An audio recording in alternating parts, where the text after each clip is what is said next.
আরে ভাই, তীব্র রৌদ্রের মাঝে কষ্টের কাজে আমাদের একমাত্র সম্বল। এটাই আমাদের সফলতা ভাই। কাজ না করলে সফলতা আসবে না।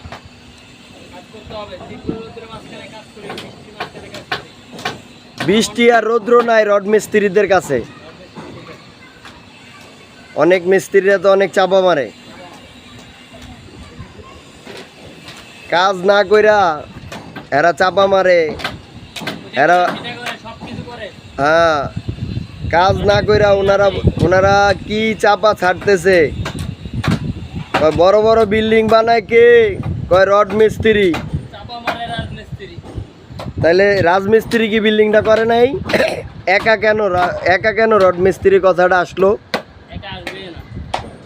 দুজনের অবদানে রাজমিস্ত্রি রড মিস্ত্রি আমরা ভাই ভাই, এটা মানতে হবে। মানতে হবে 100%। আমাদের সাতটালার সময় আগে রাজমিস্ত্রি কোথায় আছে, রাজমিস্ত্রি ফোন দাও। ফোন দাও। আজকে রাজমিস্ত্রি না হইলে পরের দিন ছাদ ঢালে হয় না। হয় না। আর রড মিস্ত্রি পারলে কি হইব, এটা মালিকরা গ্রহণযোগ্য করে না। সঠিকটা মানে না।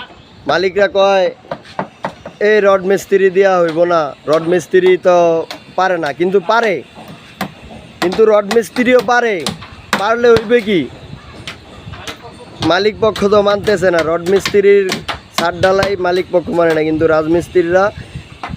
রাজমিস্ত্রিরাও অনেক পরিশ্রম করে এই বিল্ডিংটা খাড়া করায়।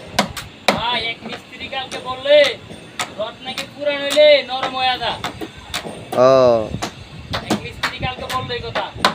এটা দর্শক কিন্তু সবাইকে বলতেছি, আমি সবাইকে দৃষ্টি আকর্ষণ করে আপনারা বলবেন আমাদেরকে রড কি পুরান হয়ে গেলে নরম নরম হয়, হার্ড হয় না শক্ত হয়?